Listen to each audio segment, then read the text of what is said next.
राजस्थान आज कह रहा है कि मैं बिहार के तर्ज पर कराऊं। ये राजनीतिक लाभ लेने के लिए मैं इतना ही कहूंगा कि आज अगर देखें, झारखंड में 4 मंत्री राजद के हैं, 1 मंत्री 4 कांग्रेस के, 1 राजद के। ओबीसी का आरक्षण नहीं झारखंड में मिला, जो पंचायती राज का चुनाव। मैं बेनकाब कर रहा हूं सारे लोगों को जो आज ओबीसी का मुंह पर नकाब लगा करके गरीबों को ठगने चले हैं। और नरेंद्र मोदी के सरकार में 36% ओबीसी ही मंत्री हैं, 35%। ये सबसे बड़ी बात है कि मुझे आईना ना दिखाएं, आईना उनको देखना है।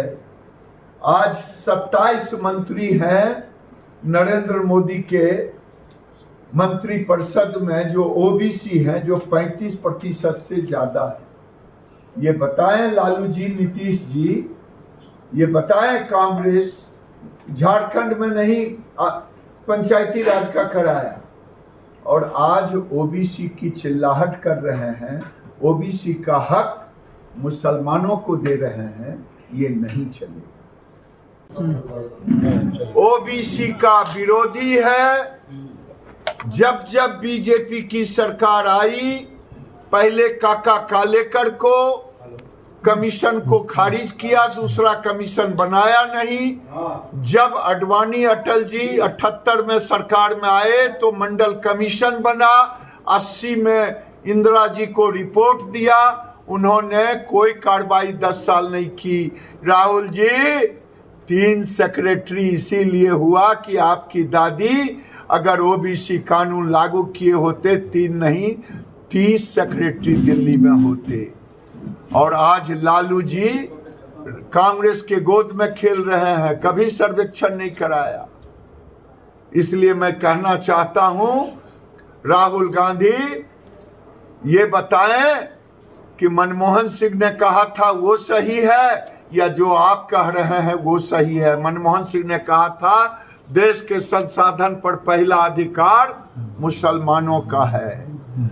आप बताएं कि वो सही है या आप कह रहे हैं बिना राजीव गांधी ने विरोध किया ओबीसी को, इंदिरा गांधी ने लागू नहीं किया, अब राहुल गांधी ओबीसी ओबीसी चिल्ला रहे हैं।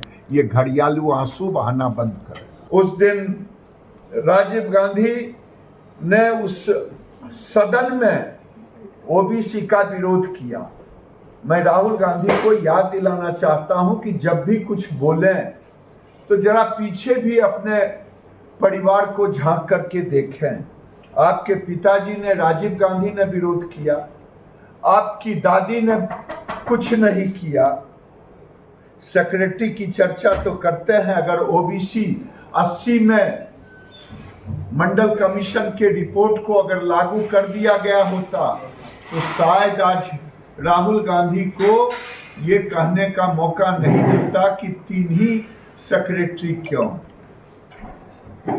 दूसरी बात, पिछड़ा वर्ग आयोग को कांग्रेस ने कभी संवैधानिक दर्जा नहीं दिया, कभी संवैधानिक दर्जा नहीं दिया। ये नरेंद्र मोदी आए, यह काम किया, जिसके कारण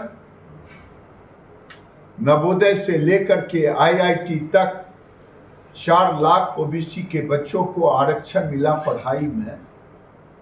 ये ओबीसी की चर्चा करते हैं।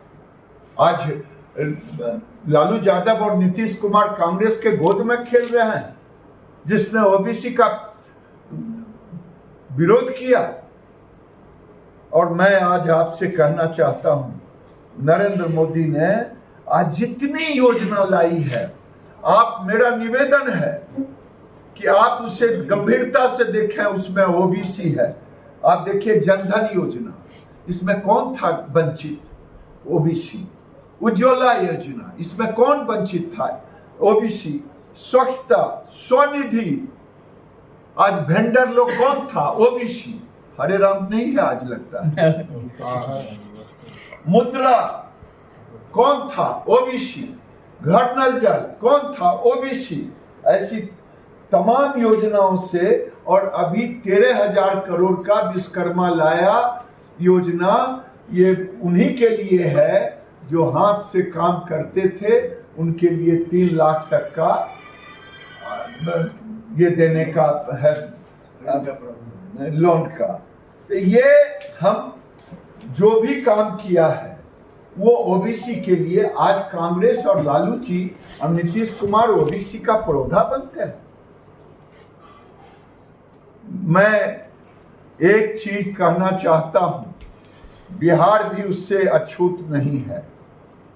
ओबीसी आरक्षण की आड़ में मुस्लिम जातियों को सम्मिलित करना और ये ओबीसी का हक मारने के बराबर है। ये मैं इसका विरोध करता हूं कि जो मुस्लिम हैं उन्हें धर्म के आधार पर आरक्षण नहीं मिलना चाहिए। बिहार सरकार और देश के कई सरकारों ने, जो सेकुलर सरकार है, ये हिंदू ओबीसी के हक को हकमारी किया है, और इसके लिए पहले माफी मांगे लालू यादव सहित तमाम लोग। बिहार में जातीय, ठीक है, मैं उसमें कुछ नहीं कहूंगा। उन्होंने जातीय सर्वेक्षण कराया, ये भी किसका निर्णय था? इसमें सुशील मोदी ने बढ़ चढ़ के कहा था कि हम लोग साथ हैं, और प्रधानमंत्री के साथ भी जब सर्वदलीय गया था। इसलिए मैं इतना ही कहूँगा कि नरेंद्र मोदी ने आज तक जो भी काम किया है, 15 साल राजद की सरकार थी, लालू राबड़ी क्यों नहीं जातीय सर्वे कराया? नहीं कराया। आज ऊंची ऊंची लैंग्वेज आवाज में बोल रहे हैं।